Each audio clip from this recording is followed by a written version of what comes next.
la propuesta mía fue tratar el tema del platonismo y atomismo referido a Heisenberg. Platonismo y atomismo, el caso de Heisenberg. Heisenberg, como ustedes saben, fue uno de los fundadores de la mecánica cuántica allá en la década de los 20 del siglo pasado, y luego siguió desarrollando desde un punto de vista filosófico esa mecánica, ya sea desde el punto de vista de la interpretación de Copenhague, que desarrolla junto con Niels Bohr en unos diálogos platónicos, por decirlo así, muy intensos, y también obviamente desde la perspectiva epistemológica en virtud del desarrollo del principio de incertidumbre, que ha tenido tanto impacto durante el siglo XX y nuestros días. De tal manera que Heisenberg es una especie de convergencia de un físico y de un filósofo, ya sea del conocimiento o de la naturaleza, que ha marcado muchos de los temas de filosofía de la naturaleza del siglo XX.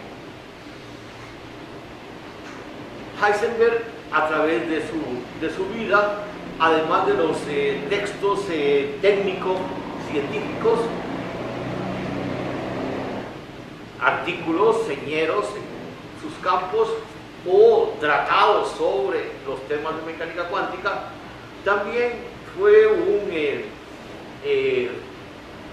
escritor de ensayos filosóficos históricos sobre la ciencia física, la naturaleza de la ciencia física. Y según sus detalles biográficos, mucho de esto surgía del intercambio, del diálogo filosófico con algunos de sus amigos, con algunos de sus colaboradores, con algunos de sus colegas. De tal manera que otro detalle platónico en el pensamiento de Heisenberg es precisamente ese estilo de producir conocimiento mediante el diálogo. Una muestra de ello está en este texto, Diálogos de Física Atómica, donde él reconstruye una serie de momentos intelectuales biográficos a partir de conversaciones, ya sea filosóficas, ya sea científicas, sobre distintos temas.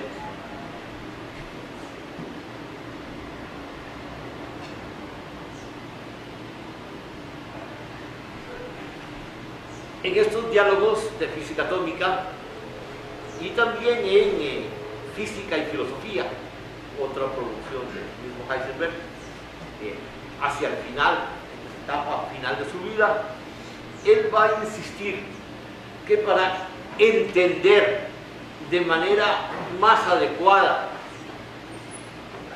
la construcción de la mecánica cuántica es necesario un retorno a los griegos, porque en ciertas categorías filosóficas de los griegos, especialmente de los presocráticos y de Platón, puede verse, por decirlo así, la esencia misma del problema filosófico-científico y de su solución. Debo señalar que hay autores que, sin embargo, sostienen que este planteamiento de Heisenberg hacia el cierre de su vida es simplemente una construcción a posteriori, de tal manera que él construyó la física cuántica, la mecánica cuántica o sus planteamientos correspondientes, y después de un largo periodo reflexiona sobre ello y lo hace encajar con la filosofía de la naturaleza de los griegos.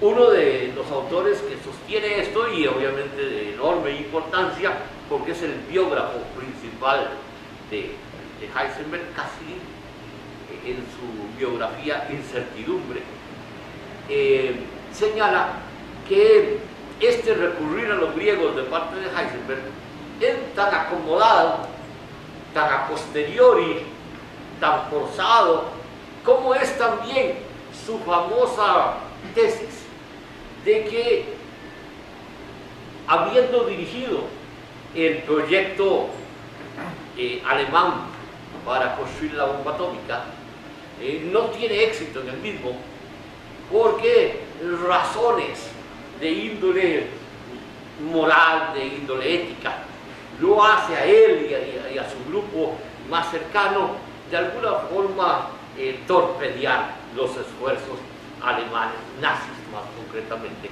al respecto. En el caso de la bomba, es posible usar documentación que muestra que más bien es un error teórico el que le impide a Heisenberg tener un desarrollo exitoso respecto de la construcción de la bomba atómica, en la que los nazis están embarcados, igual que los ingleses, franceses y norteamericanos, desde el año 39. En el caso de esta tesis de la vuelta o retorno a los griegos, también es posible señalar que 2 o 3 conferencias o ensayos producidos en los años 30 hacen claramente la conexión entre el pensamiento griego y la física nueva que él está desarrollando o que se está desarrollando en ese momento. De tal forma que, aunque hay ciertamente documentos producidos después de los 50, 60 que hablan del asunto, hay documentos que antes del 40 también planteaban. Por lo tanto, es posible, sin que sea una instancia históricamente inadecuada, hablar de que Heisenberg ha mantenido esta línea de interpretación. Además, no es el único. Habría que recordar que Schrödinger, el otro fundador de la mecánica cuántica, igualmente considera que se puede utilizar el pensamiento de los griegos para clarificar los fundamentos de esa doctrina. Por ello, entonces, vamos a insistir en la correlación entre pensamiento griego y física cuántica del siglo XX, según Heisenberg.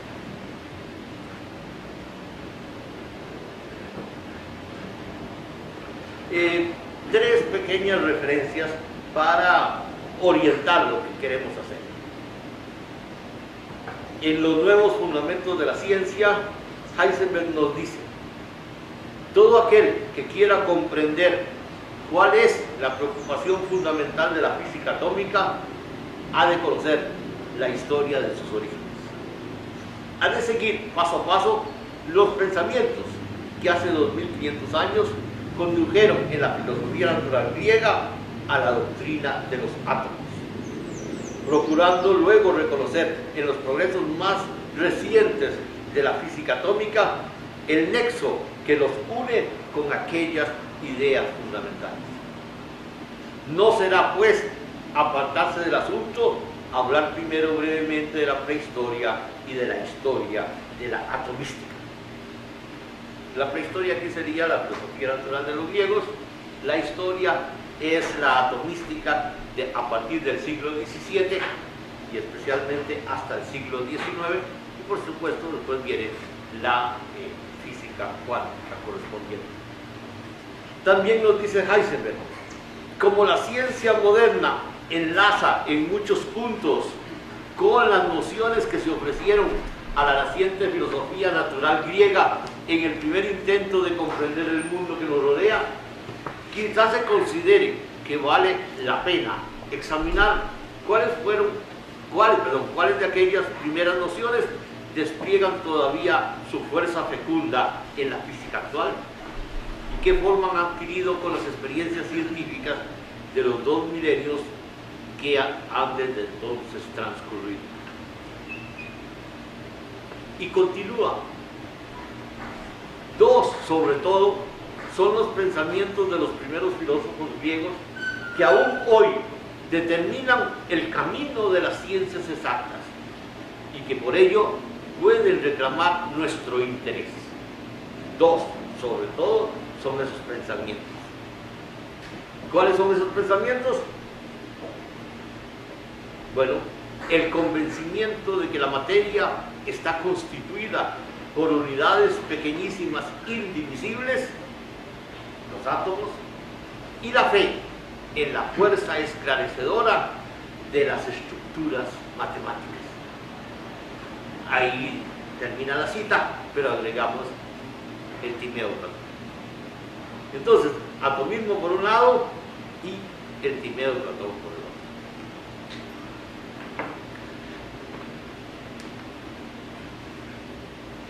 Normalmente se encuentra una especie de conflicto entre estos 2 referentes.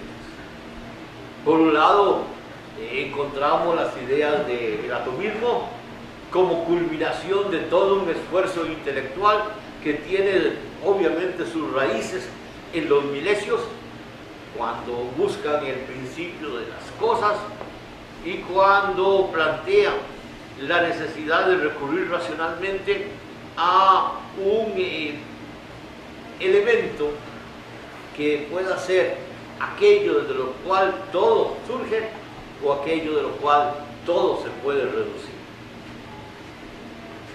Una tradición que entonces tiene sus fuentes en el agua de Tales, en el aire de Anaxímenes o de manera más abstracta en el apelo de Anaximandro, que de alguna forma obviamente entra en crisis, bien lo establecen los seriáticos, y que como intento de salir de esa crisis, entonces del monismo estricto, la filosofía de los griegos nos pasa, la filosofía natural de los griegos nos pasa al pluralismo, sea ese el pluralismo exitoso de Empédocles, los 4 elementos y las 2 fuerzas, sea el de Anaxágoras, más difícil de manejar desde el punto de vista de una física, bueno, pero tenemos una multiplicidad de homomerías y un principio ordenador, o sea, el que desde un punto de vista doctrinal frente a los seriáticos es mucho más violento, pero que si lo asumimos por postulación resuelve muchas de las dificultades. El atomismo, donde tenemos un pluralismo de los átomos por un lado y del vacío por el otro, y un enfoque de carácter determinista en que el azar también cumple una función. Ahora tal vez a la gente joven no le parezca tan violento el asunto, porque ya se va acostumbrando a las leyes del azar y a todos los enfoques actuales que nos muestran que hay expresiones matemáticas respecto del azar. Y probablemente en sus computadoras jueguen con fractales, etc. Pero igualmente era más radical. Azar y necesidad parecían ser simplemente categorías totalmente incompatibles, y los atomistas las ponen como la base de todas. Por otro lado, otra tradición que tiene raíces en el pitagorismo y que encuentra una versión muy completa en el incómodo diálogo platónico del Timeo,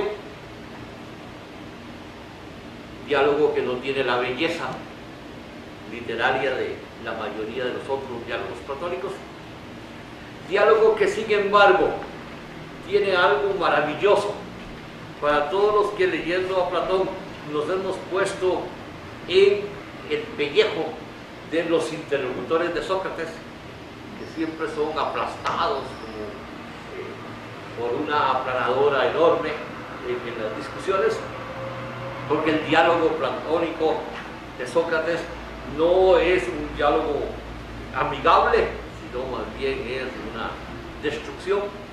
Pues bien, el Timeo no se satisface mucho cuando, gracias a la necesidad de la especialización, a Sócrates se le deja callado mientras Timeo emite todo su discurso. Y uno siente que esa es la venganza por todo lo anterior. En la tradición pitagórica, la idea que se enfatiza, como muchos de ustedes saben, es la idea más bien de esquema de orden, es la idea de estructura y por lo tanto la idea de que ciertas armonías matemáticas son la razón de ser de las cosas. Ya no es un elemento físicamente entendido, ya no es un elemento físico dinámico que es fundamental, sino más bien es una armonía matemática, una armonía geométrica, una armonía numérica que le da sentido a las cosas. El Timeo asume todo esto y, considerando la propuesta de Empédocles como la propuesta más significativa para entender la naturaleza, los 4 elementos, entonces nos proporciona una explicación de esos 4 elementos a partir de unas armonías matemáticas, que son las armonías de la geometría de los poliedros regulares. Y en ese caso, tetraedros, octaedros, icosaedros y hexaedros, pues corresponden a la pirámide equilátera, la doble pirámide, al cubo, y esto a su vez se conecta con los elementos para una especie de juego doctrinal en que por un lado está la dimensión matemática y por otro lado hay cierto correlato empírico. El cubo ciertamente es de estos poliedros el más estable, mientras que el tetraedro es el menos estable. Traten ustedes de ponerlo de punta y verán que no se sostiene. Pues entonces, pues sí, la Tierra está representada, entre comillas, por el cubo en lo estable y el fuego por el tetraedro, y como el fuego, el tetraedro es básicamente punzante, pues el fuego es el principio divisor de todas las cosas. Idea que va a ser muy fecunda y que se va a mantener hasta en la alquimia ulterior, donde el fuego es el principio divisor de absolutamente todas las cosas. Y además que es capaz de purificar, etc. Algunos familiares míos están muy interesados en los zombies y esas cosas, en las invasiones de zombies, a los cuales los matan, yo no sé cómo los matan, si están muertos, con ametralladoras sofisticadísimas, cuando lo más fácil sería recurrir a esta idea y quemarlos, porque ante el fuego no hay esperanza. Y si ustedes se portan mal moralmente, recuerden que puede ser que los espere también un fuego eterno. Así que la idea ahí está. Fuego eterno y tetraedros que los pulsan por todas partes es desesperante. Lo interesante, sin embargo, de Platón, en realidad no es tanto la representación visual de estos poliedros, sino la idea de que estos poliedros nos permiten, por un lado, entender la dimensión física a través de la aplicación de los 4 elementos, pero por otro lado, también nos permite trascender el carácter de postulación del hecho de que haya 4 elementos, porque están preguntarse ¿por qué no 5 o por qué no 20? En virtud de una necesidad matemática, de una necesidad de armonía geométrica, que hace que existan 5 y solamente 5 poliedros. De tal forma que, pues sí, cuando uno trabaja el Timeo, pues le queda la incomodidad de qué pasó con el 5.º elemento. Si se descuida, cree que es el éter de Aristóteles y por lo tanto cae víctima de los estrictos profesores de filosofía clásica. Tiene que ver absolutamente nada. Y muchas veces cae víctima de comentaristas del Timeo que con gran libertad dicen que el quinto elemento es el reflejo, el símbolo, la representación del cosmos, porque al final de cuentas, pues en el poliedro quinto, el dodecaedro, pues tenemos pentágonos, 5 puntas, de alguna manera representación del hombre, el microcosmos, y 12 caras correspondientes, es decir, el zodiaco, representación del cosmos, y se hace toda una correlación, pero eso es totalmente ulterior, no es propio del Timeo.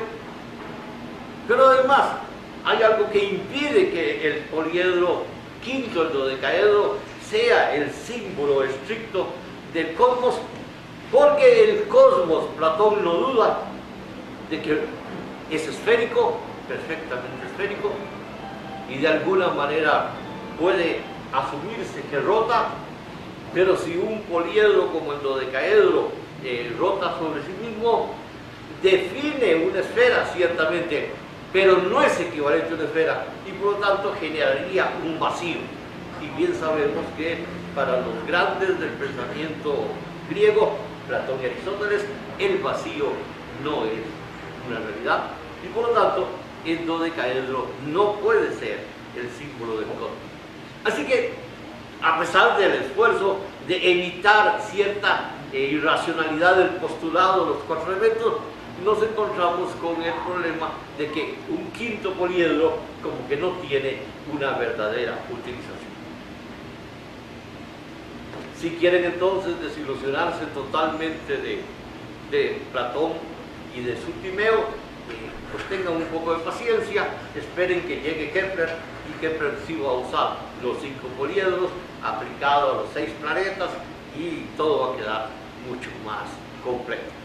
Hasta que astrónomos graciosos descubran a otros planetas, y entonces se nos echa a perder todo. Deben ser esos astrónomos incómodos, platónicos, pero ya superados por el desarrollo de la astronomía telescópica, que sin embargo ahora comienzan a volver a contraatacar. Yo creo que podría decirse con libertad que ese quitarle el estatus al pobre Plutón de planeta, convertirlo en otra cosa, pues es de alguna forma un esfuerzo. Ya no son 9, quedan 8. Si nos descuidamos, pues lo vamos a rebajar. Es cuestión de deshacernos de Urano y Neptuno de alguna forma, y volvemos a tener 6 planetas, 5 poliedros y un dios geómetra.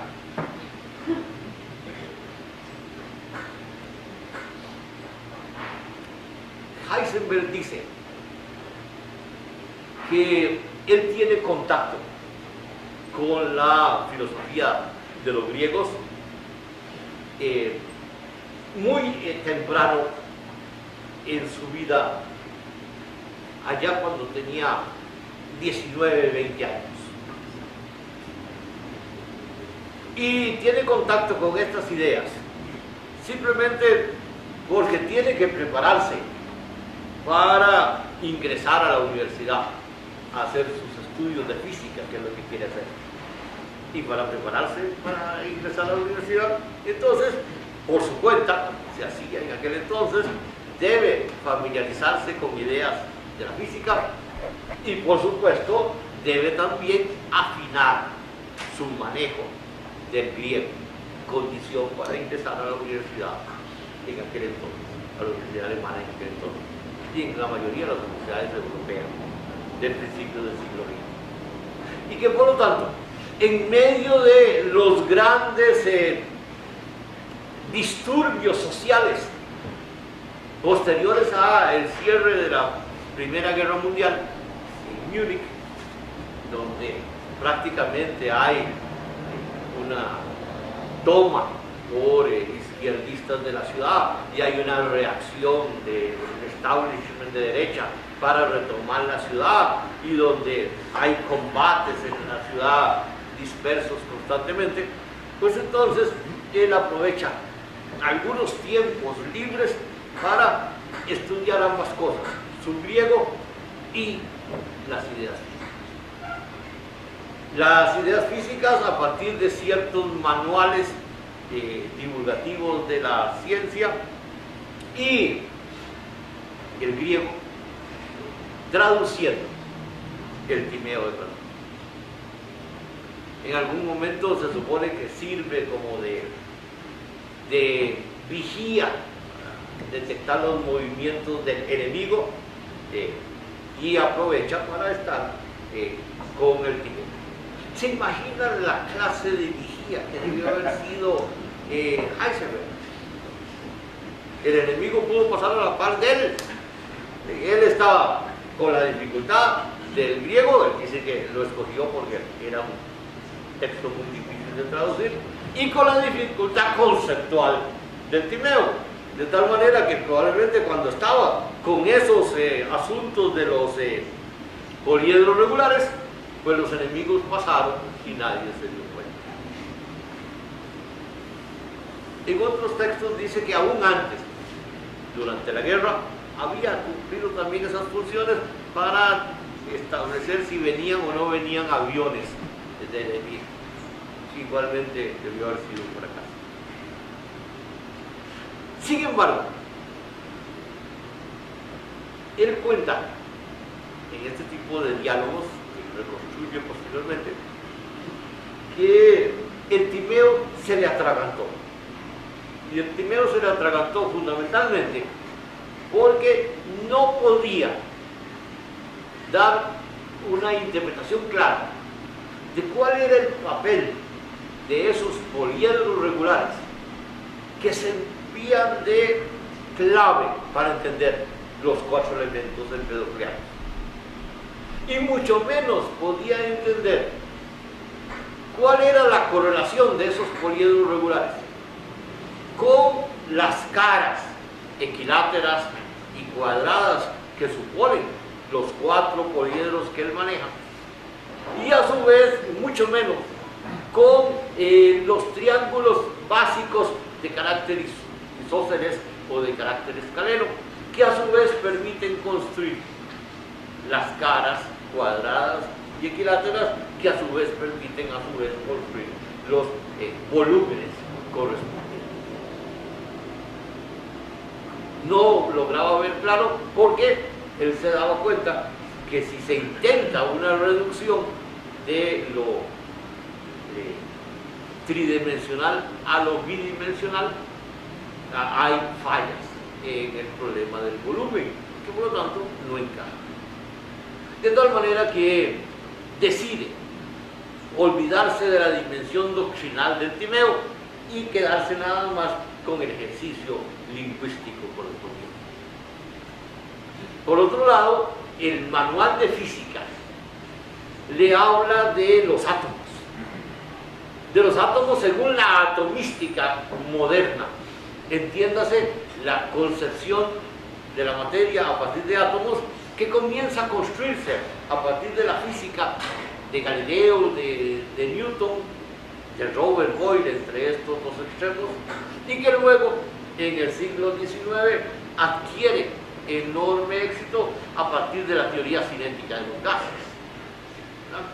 Adquiere enorme éxito a partir de la teoría atómica científica de John Dalton, y que por consiguiente pues al cierre del siglo XIX la atomística es, por decirlo así, la teoría básica para entender la física. Por cierto, Heisenberg, a pesar de que tiene muchas veces esta conciencia del papel de la relación entre física y filosofía, no señala en estos trabajos que la atomística en realidad estuvo en una seria crisis, precisamente cuando él la pone como en su mayor éxito, que es el cierre del siglo XIX.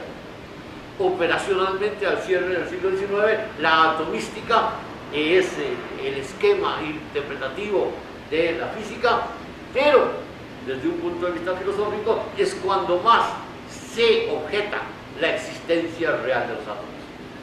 ni físicos y químicos muy significativos, simplemente señalan que el atomismo podría ser simplemente una hipótesis o principio heurístico, pero no una realidad fundamental.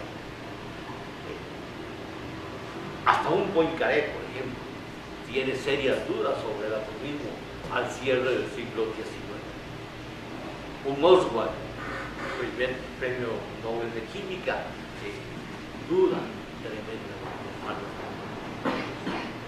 Normalmente nosotros cuando hablamos de Einstein, 1905, pensamos en la teoría de la relatividad, pero no pensamos que dos de los ensayos, de los famosos 5 o 6 ensayos de ese año, tienen que ver más bien con la existencia de los átomos a partir del análisis del número de Avogadro. Y es a partir de estas observaciones de un Einstein que finalmente, hacia 1910, Poincaré, poco antes de morir, concede que los átomos sí tienen sentido más objetivo, más real. Y dejemos entre paréntesis, por supuesto, la enorme paradoja que significa esto, porque precisamente también al cierre del siglo XIX, 1897, J.J. Thomson está estableciendo la existencia de los electrones, que es una manera de decir, señores, los átomos no son átomos porque los átomos tienen partes. Y entonces, ahora sí que estamos contra la pared.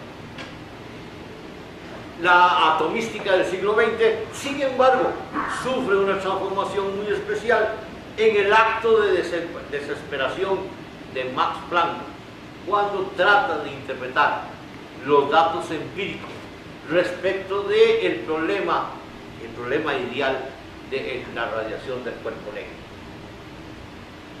En virtud de la termodinámica clásica, no hay forma de darle interpretación a los datos empíricos, a las importantes observaciones de laboratorio, de aquellos experimentos que se acercan al objeto ideal, radiación del cuerpo negro, y él logra darle sentido simplemente estableciendo que de alguna forma la radiación del cuerpo negro se da en virtud de paquetes energéticos que son discontinuidades. Pero él lo reconoce, esto simplemente es una desesperación. De hecho, tiene que presentar una conferencia a la reunión de físicos alemanes en diciembre de 1900, y para poder darle sentido a los datos empíricos mediante una ecuación, pues asume esa discontinuidad, pero de alguna forma habrá que deshacerse de ella. Pero en 1905 un Einstein establece que en la absorción de ciertas energías en ciertos fenómenos, la absorción es en términos de discontinuidades. Y el paper de Einstein le da un empujón radical a la teoría cuántica y por lo tanto a la discontinuidad energética. Pero la discontinuidad energética es poner contra la pared al continuismo energético de Maxwell, que había puesto de alguna forma contra la pared a la teoría de la luz de Newton, teoría de la luz de Newton que era atomística. Así que sí, Einstein termina estableciendo la noción de fotón, átomo de la luz. Pero en la luz hay también fenómenos de interferencia que no pueden ser entendidos atómicamente, solamente de manera ondulatoria. De tal forma que para el 25 ya nos encontramos un dualismo onda-partícula. Así que, por un lado, aquellos desarrollos continuistas se ven enfrentados a la discontinuidad y aquellos desarrollos discontinuistas se ven enfrentados a la continuidad, porque también se encuentra que los electrones pueden difractarse, pero la difracción es fenómeno ondulatorio. Así que una de dos, o nos tiramos por la ventana o establecemos un dualismo onda-partícula, o nos hacemos nominalistas y entonces declaramos que para qué pelear ni multiplicarse, que la realidad es omnícola y por lo tanto todo mundo feliz. Algo de este nominalismo podría usarse en el principio de complementariedad de Bohr, pero dejémoslo aquí, porque sobre eso he peleado muchas veces con Oscar Navarro, mejor no provocarle más dificultades. Heisenberg, sin embargo, dice que el atomismo con el cual él se familiariza resulta que se plantea con átomos que de alguna forma son trocitos de materia indivisible. Sí, esa es la idea. Y esa es la idea que Platón, Aristóteles no pueden aceptar, porque si son trozos de materia debieran ser siempre divisibles, porque son trozos entonces de materia extensa, y la extensión es tridimensionalidad, y la tridimensionalidad es divisibilidad. Ahora bien, para entender o significar las relaciones de los átomos, entonces el ilustrador del libro correspondiente pone entre los átomos ganchos y anillas, y son en virtud de estos ganchos, de estos anillos, que los átomos se amarran entre sí y por lo tanto expresan las relaciones que la física o química han luchado durante el siglo XIX para sistematizar, originalmente en virtud de las afinidades químicas, pero cuando ustedes tienen afinidades podrían tener lo contrario a las afinidades, y eso termina recordando las simpatías y las antipatías del naturalismo vitalista del Renacimiento. O bien, pues sí, mejor se olvida de afinidades y piensa en valencias. Pero bueno, cuando un elemento tiene varias valencias, no solamente lo mortifican a uno porque hay que memorizarse todas esas valencias, sino también porque hay que explicar cómo es que puede tener valencia 1, 2, 4, etc. No puede ser, dice Heisenberg, el joven Heisenberg, no puede ser que se asuma estos mecanismos tan plásticos, tan gráficos. No tienen sentido, no tienen fundamento.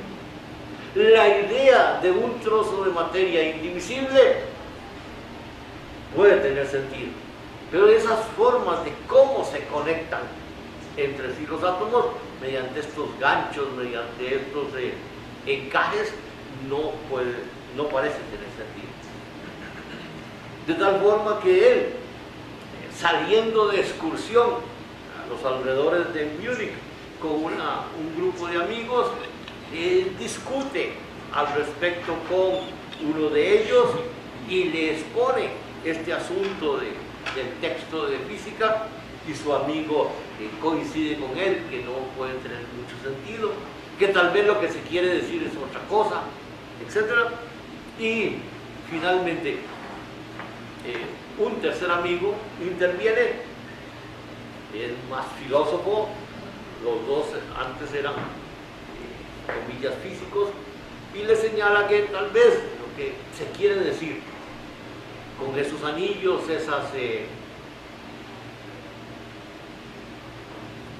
esos ganchos o ganchos, es que hay unas estructuras que permiten entender las uniones de los átomos. Los físicos y químicos en realidad pueden explicar esto simplemente mediante relaciones cuantitativas más abstractas o más genéricas. Es decir, los químicos tienen las leyes de la combinación a partir de pesos, relaciones simples o relaciones múltiples, y en realidad las valencias son el reflejo de esa relación. De hecho, es a partir de estas relaciones que el mismo Dalton concibe la noción de átomo, como expresando mediante el peso de cada átomo las relaciones correspondientes. Y él no necesita garfios ni ganchos, etc., porque él asume que los átomos se unen entre ellos en virtud de una relación más bien de calórico. Y así los átomos o bien se unen si son de símbolo contrario o se repelen si son del mismo símbolo. Pero bueno, lamentablemente la física del calórico entra en crisis, se muestra que el calórico no tiene ningún sentido, y además que la teoría atómica de John Dalton, con esa idea del calórico, comienza a no funcionar.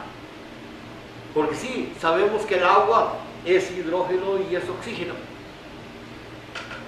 y las relaciones de peso de combinación nos sugieren que el agua es de alguna manera hidrógeno y oxígeno en una relación cuantitativa particular, 1:2, pero la interpretación de Dalton no lo permite, porque dos átomos de hidrógeno no pueden unirse, ya dado que como son iguales tienen que repelerse. Así que el que el agua tiene que ser hidrógeno y oxígeno, 1:1.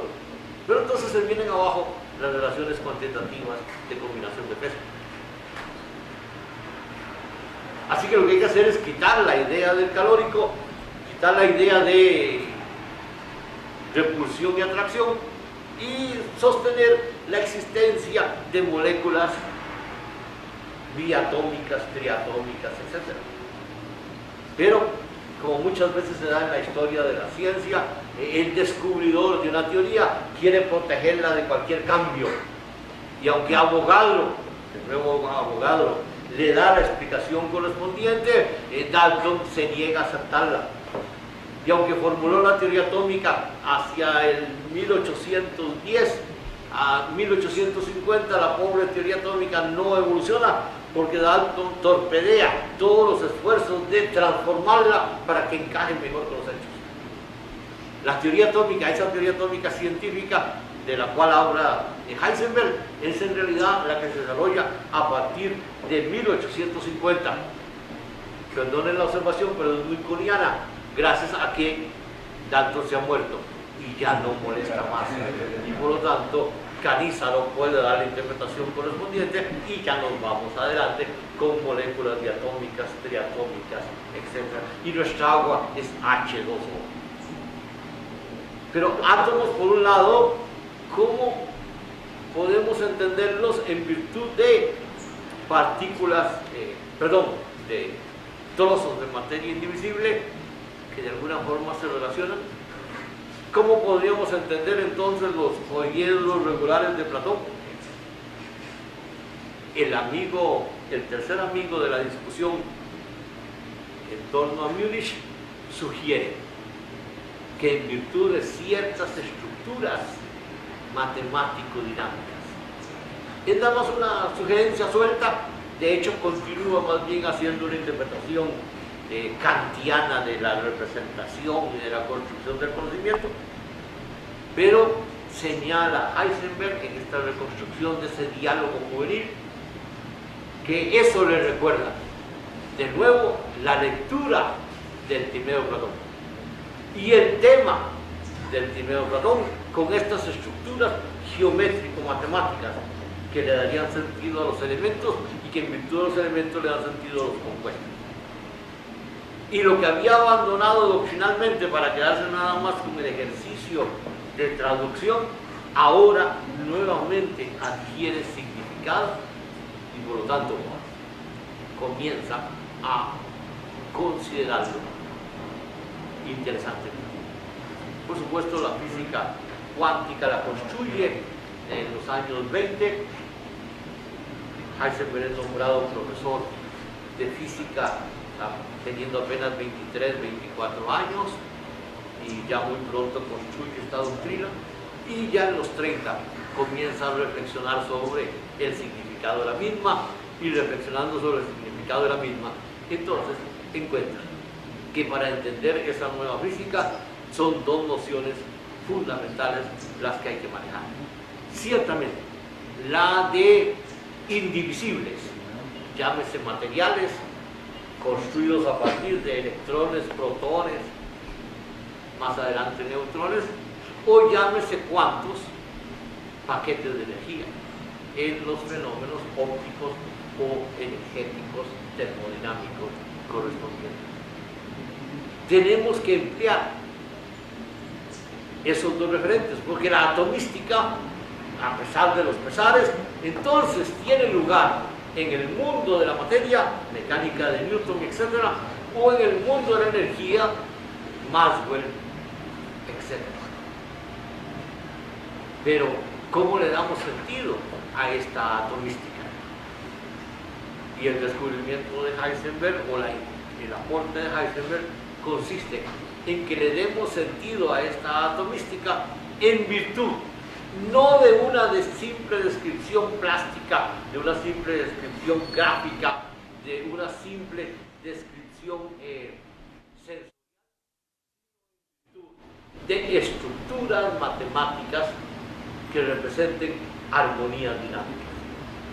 Y aquí es donde va a señalar que aunque el Timeo de Platón ciertamente hace la sugerencia fecunda de las armonías matemáticas, el Timeo de Platón se queda atrás y no resulta totalmente exitoso por un detalle particular, y es que las armonías matemáticas que emplea el Timeo de Platón, especialmente en el caso de los elementos de las cosas, los poliedros, son estructuras o armonías matemáticas estáticas. Por ser básicamente de geometría, son estáticas, y lo que se necesita es armonías matemáticas, estructuras matemáticas de carácter dinámico. Esto ciertamente no lo proporciona Platón, pero, señala él, sí lo proporciona el siglo XVII, cuando precisamente por las dificultades de encajar en esquemas matemáticos los conjuntos de datos astronómicos, físicos, etc., los grandes científicos del siglo XVII generan una nueva matemática, el cálculo, y a través del cálculo entonces el físico tiene a su disposición las ecuaciones diferenciales, estructuras dinámicas que pueden expresar los esquemas de orden. Así que, por un lado, Platón nos dice que armonías matemáticas son la clave de todas las cosas, y nosotros podemos agregar, y la clave de todo son las armonías dinámicas. Si ustedes entienden o encuentran la ecuación diferencial correspondiente, entonces ustedes están entendiendo. Pero por otro lado, estas ecuaciones diferenciales deben asumir una puntualidad de los factores puntos. Llámense como se llamen los átomos de los elementos, llámense las partículas elementales, llámense los grupos de partículas elementales, en fin, llámenlo como ustedes quieran, pero la puntualidad en el sentido de un discontinuo y la ecuación diferencial estableciendo la correlación de esos discontinuos son las ideas centrales para expresarlo todo. Un poco al estilo de Einstein, al final de su vida jugó con un problema. Einstein era la teoría del campo unificado, y saben ustedes que no lo logró resolver. Heisenberg juega con la posibilidad de una ecuación del átomo que incluya las constantes universales fundamentales. Entonces, una constante de valor energético, obviamente la constante de Planck, una constante de velocidad, la celeritas, la velocidad de la luz, y una constante de dimensión, una magnitud fundamental. En esa ecuación estas tendrían que ser las tres constantes o referentes centrales. Obviamente pueden incorporar otras constantes derivadas, pero si se logra expresar en una ecuación diferencial esta relación, entonces tendríamos en última instancia la solución al problema de la naturaleza física. Lamentablemente no pudo formular esa ecuación, pero el principio ahí estaba. Y si alguien hubiera pedido cuáles eran los fundamentos detrás de esta ecuación, pues obviamente habría que repetir nuevamente, los fundamentos son o bien la discontinuidad de la materia-energía, cuya raíz está en Demócrito, y la idea de la estructura armonía matemática, cuya raíz está en el pitagorismo, pero que se plasma en el Timeo, y que desde el Timeo entonces condiciona el pensamiento de los físicos.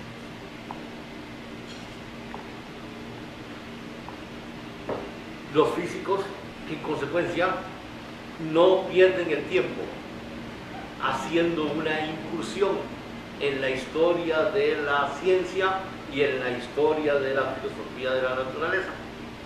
Como muchas veces se dice en las escuelas de física, donde la enseñanza normal de la física se trata de que no se compliquen la vida con estos problemas históricos, sino que desde un punto de vista más bien fecundo, encontrar esta correlación se da.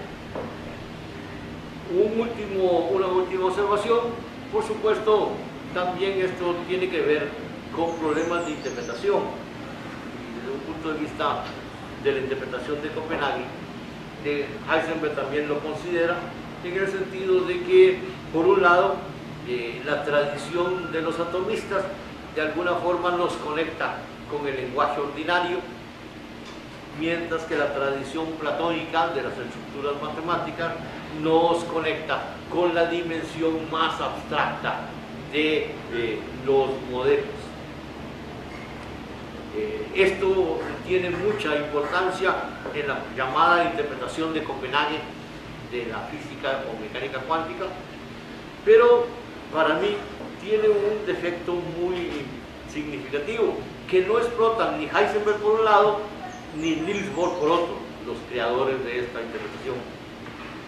Y es que cuando ellos hablan del lenguaje ordinario en el que se expresa la física clásica y que de alguna manera se mantiene para después expresar la física cuántica y que por ello se generan problemas, tensiones doctrinales, cuando hablan de ese lenguaje ordinario, en realidad están hablando del lenguaje ordinario de la física construido a partir de la atomística moderna, es decir, de la física newtoniana. Y se olvidan de que la física newtoniana en realidad se construyó sustituyendo un lenguaje que era también lenguaje de la física, pero en este caso el lenguaje de la física aristotélica. De tal manera que no hay solamente dos lenguajes, el lenguaje de la física clásica y ahora el lenguaje matemático incómodo de la física del 20, sino que podríamos hablar de tres: el de la física aristotélica, el de la física galileo-newtoniana y el moderno. Y si nos ponemos más incómodos, pues en realidad el de la aristotélica de alguna manera también se construye a partir de los señores Parménides y Heráclito, con lo cual ya tenemos un N discurso adicional y ya no sabemos por dónde está.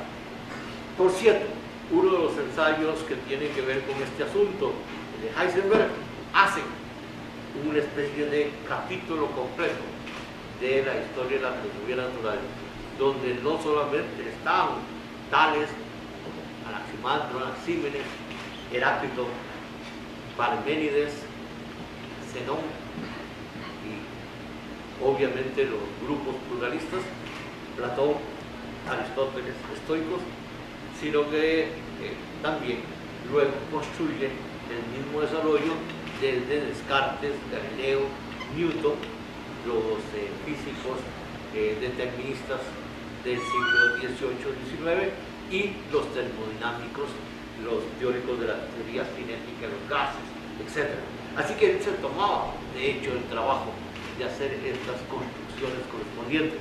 Y cuando, bueno, tanto en los años 30 como en los años 60, ya sea tratando de entender los fundamentos de la mecánica cuántica o haciendo elogios de Max Planck, o bien narrando otros diálogos.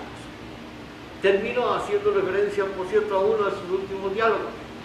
Es un diálogo que se supone que se da en la década de los 60, en el nuevo Instituto de Investigaciones Físicas Max Planck, que se ha construido y que todavía está cerca de Múnich, y donde Heisenberg suele reunirse unas semanas al año con su ex discípulo, colega y ahora autoridad filosófica, Weizsäcker. Weizsäcker, que fue su joven asistente físico en el proyecto atómico alemán, que era filósofo y que era físico, y que después de la Segunda Guerra Mundial hace una larga y muy importante carrera en filosofía. Weizsäcker va por lo menos 3 semanas cada año a reunirse con Heisenberg para mantenerse al tanto de los desarrollos de la física, y ahí a la orilla de un lago dialogan platónicamente, entre comillas, sobre los temas de la mecánica cuántica. Y ahora sí, tanto Weizsäcker como Heisenberg traen a colación constantemente en sus discusiones a los filósofos de la naturaleza griega. De hecho, Weizsäcker tiene publicado un libro, un gran libro, sobre el impacto de los filósofos griegos en la filosofía y ciencia contemporánea. Ya sea discutiendo entre jóvenes, 3, Heisenberg y 2 más. En realidad el grupo era más grande, de tal manera que en determinado momento el resto del grupo dice: por favor, terminen ya esta cosa. Nadie entiende lo que ustedes están discutiendo y nosotros vinimos aquí pues a disfrutar de la vida.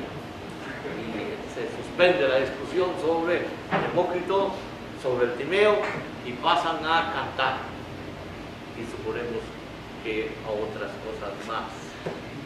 O bien con Weizsäcker, con Dürr, un físico formado en Estados Unidos, por cierto, en mala compañía, porque era discípulo y asistente de Edward Teller, en los laboratorios para construir la bomba de hidrógeno, pero prefiere después irse para donde Heisenberg, discutiendo estos temas, probablemente con la vista del lago y algún vino con agua en el mejor de los estilos griegos correspondientes.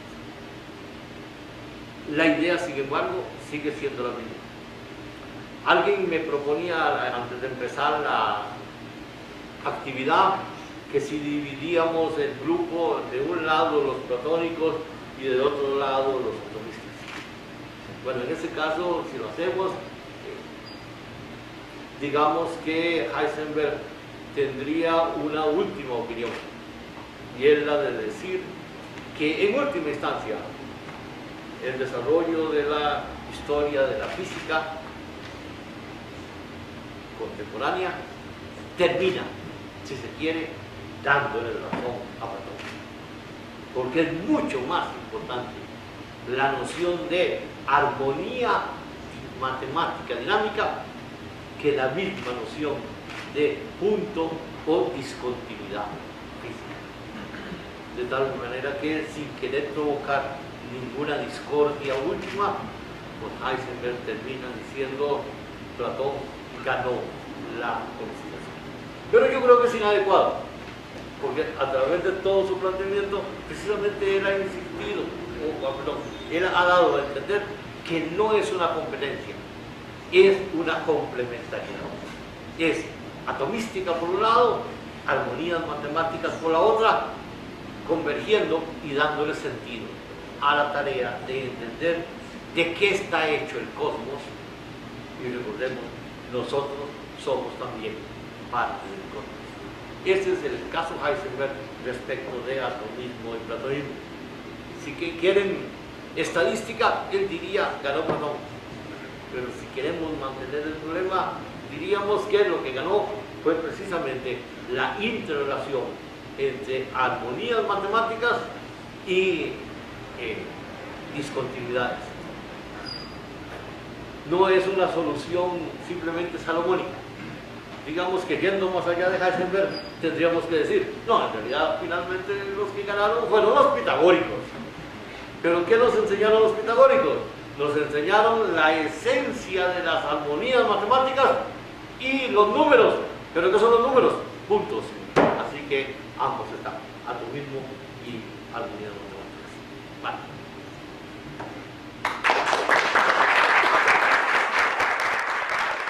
En términos epistemológicos, ¿usted considera que podríamos seguir hablando de verdad cuando pensamos en la física más reciente, o acaso certidumbres, o probablemente verdaderas? No, yo diría que tiene sentido seguir hablando de verdad del cuerpo doctrinal, aunque las relaciones que ese cuerpo doctrinal establezca sean relaciones probabilísticas.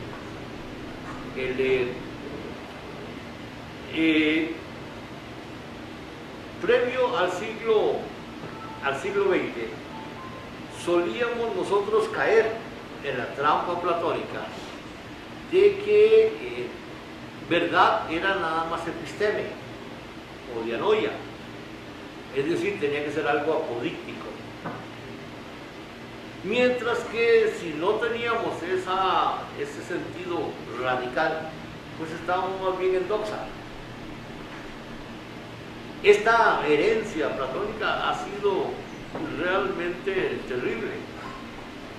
Por un lado, porque episteme platónica o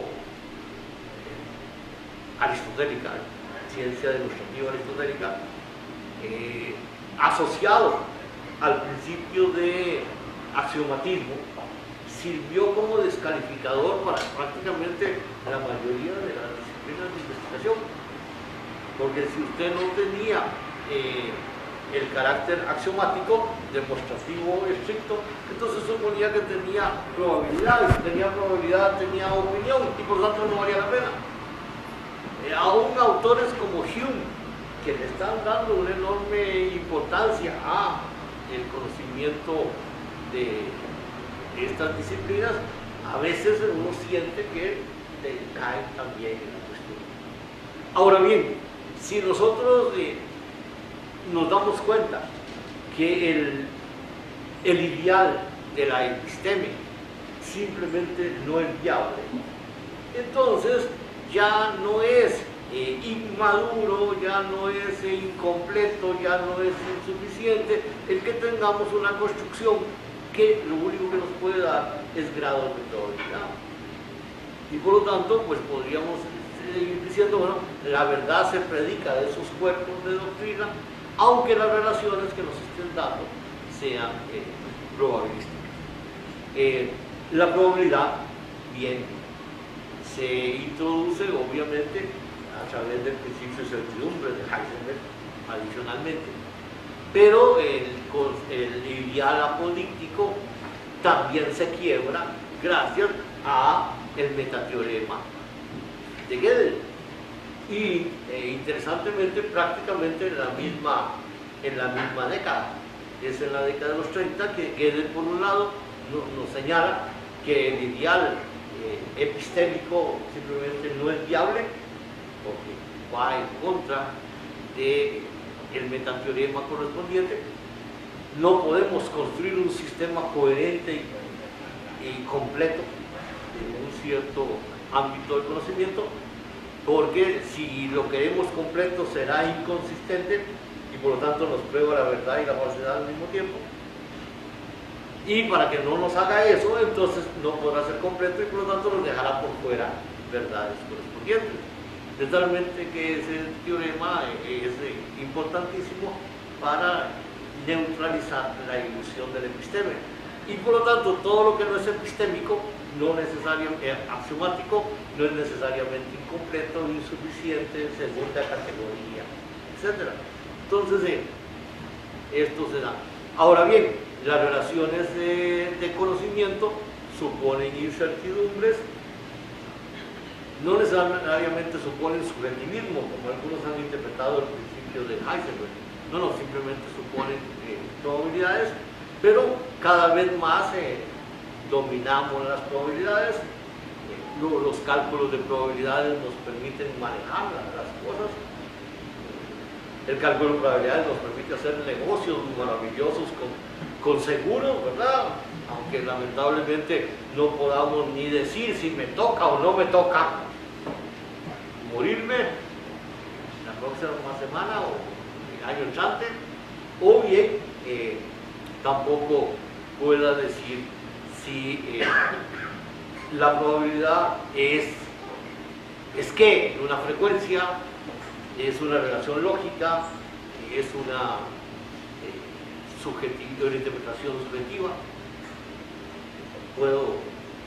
Puedo discrepar de cuál es la naturaleza de las probabilidades, pero si asumo una probabilidad y la introduzco dentro del cálculo de probabilidades, las probabilidades derivadas son absolutamente determinadas. Así que yo diría que podríamos seguir usando la noción de verdad para el todo del sistema, aunque no verdad epistémica. Ya que hablamos de Platón, el famoso símil de la línea nos ha generado una especie de impacto terrible. Porque vean ustedes que si ustedes analizan la mayoría de por ejemplo, de las ciencias, la mayoría de las ciencias no están en el nivel de la epistema. Están en niveles, comillas, inferiores. Es más, según el mismo Platón, precisamente lo que se nos dice en el Timeo de Platón no es episteme, es doxa verosímil. Doxa, opinión acompañada de cierta necesidad. Doxa porque de alguna manera tiene que ver con lo físico sensible, pero acompañada de cierta verosimilitud, porque a través de las armonías matemáticas, sean las armonías aritméticas del alma del mundo que tienen correlación con los movimientos planetarios, o de las armonías de los periodos regulares, no es simplemente una doxa fantasiosa, sino una doxa más fundamentada. Pero al final de cuentas, no sería episteme. La episteme es solamente de las ideas, y el cosmos no es idea, es una realidad física. Es más, si queremos entender el cosmos, podríamos, siguiendo el Timeo, complicarnos más la vida, porque entonces tenemos que usar el modelo de lo lineal y el modelo de lo cambiante, y luego introducir el receptáculo, y ya con el receptáculo une dos. O mejor ya ni traducimos el Timeo, o bien, como dice Huygens, es la peor noción filosófica que se ha planteado, pero mejor. Pero yo diría que todavía es posible utilizar la verdad en ese sentido general, y no simplemente verdades parciales. Ahora, no epistémica, claro. La mejor muestra de que no verdad en el sentido epistémica, mayúscula, única, absoluta, pues nos lo dieron las geometrías no euclidianas en el siglo XIX, donde hay modo.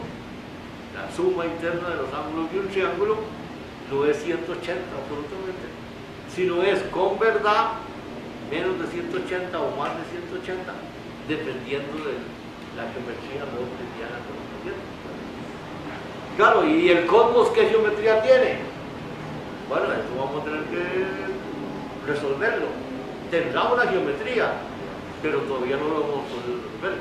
Hace 25 o 30 años estábamos casi convencidos que era con curva. Últimamente han comenzado a sacar de que no, que de alguna manera podía volver a ser euclidiano. Esta semana volvió a aparecer una investigación que dice que seguro con curva. Y curva negativa. Decía, hace 40 años creíamos que era curva negativa de Lobachevsky. Pero eso no quiere decir que no haya verdad. A veces es que nos cuesta más encontrarlo. Pero esto es nada más útil. Hay que recordar siempre que, por ejemplo, Planck, cuando también hizo los trámites para ingresar a una escuela de física, se encontró que su profesor le recomendó mejor buscar otro campo de estudio. Y la razón que le dio es que la física ya estaba terminada. que no tenía mucha gracia meterse en un campo que ya estaba terminado, en el cual no había futuro. Pues bien, este señor, que a pesar de todo, testarudo, decide estudiar física y se hace parte de la termodinámica clásica, es el que en el acto de desesperación del 14 de diciembre de 1900 habla de cuantos como dispara todo este desarrollo. Así que hay cierta verdad, pero no verdad epistémica.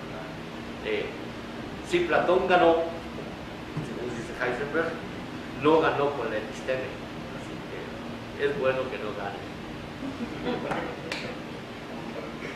Yo soy el seguidor del Timeo, no de Platón. Podrán haberlo sospechado, y menos aún de Sócrates.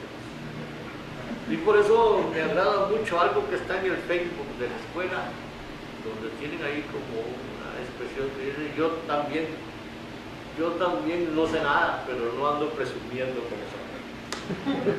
Me parece de una sabiduría profunda. Don Guillermo, si las armonías dinámicas no se pueden estudiar, digamos, en Platón, en la historia de la atomística, y aquí es donde empieza la pregunta y no me trate más después, digamos, en Demócrito se puede rastrear caída y rechazo, ¿verdad? Ahora, si uno, por ejemplo, defiende frente, digamos, a Demócrito, a Epicuro, en el sentido de que plantear el desvío como una propiedad, no recuerdo la palabra, digamos, pero como una propiedad podría, digamos, permitir la comprensión o un modelo, digamos, respecto de la comprensión de aproximaciones, estadísticas, probabilidades, etcétera, etcétera, ¿no? Entonces, podría de repente, digamos, Epicuro aportar algo en torno a al modelo, digamos, que podría establecerse. De enfoque más probabilístico, sí, ese declive o esa desviación. El problema con Epicuro es que es un atomismo que ya él lo degeneró, porque precisamente en el atomismo de Epicuro ya no hay un isotropismo, ya no hay una homogeneidad del vacío.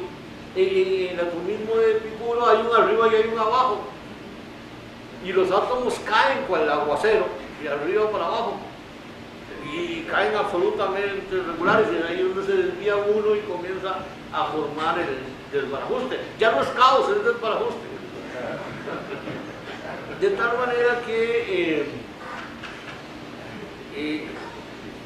en el caso del atomismo griego es preferible manejar el de Leucipo y de Demócrito, y no tanto el de Epicuro, y mucho menos luego el de Lucrecio, porque el de Lucrecio es maravilloso en el libro primero y segundo del Rerum Natura.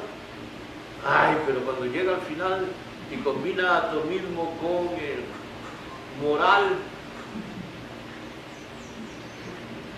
bueno, mejor no me meto ahí, porque el término parecido a que jeque de Arabia Saudita, que vieron ustedes, emitió una opinión teológico-jurídica para prohibirles a las mujeres manejar. Por algún lado anda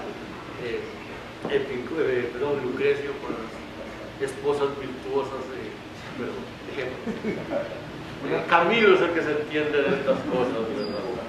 Una pregunta muy concreta sobre un texto de Aesio, en el que comenta por qué se mueven los átomos y justifica de una manera muy simpática. Dice que es que los átomos en Demócrito, el fragmento no está, está dentro de una reconstrucción, entonces es difícil saber si corresponde o no al señalamiento, pero dice que hay una suerte de vibración al interno del átomo que produciría de que se esté moviendo. O sea que no es una naturaleza misma que lo mueve, sino que hay una vibración. Esa hipótesis no sería coherente con un atomismo de los distintos que tenemos aquí. Podría intentar hacerse, pero no es un rasgo del atomismo que sea normalmente reconocido. Y tendría la dificultad de tratar de entender cómo es que se puede dar dentro del átomo esa vibración. Porque alguien podría señalar que en ese caso esa vibración podría darse porque dentro del átomo hay un vacío. Y precisamente el vacío no puede estar dentro del átomo. Y la noción de un átomo estático, auténtico ser de Parménides, pero multiplicado discursividamente, es mucho más directa.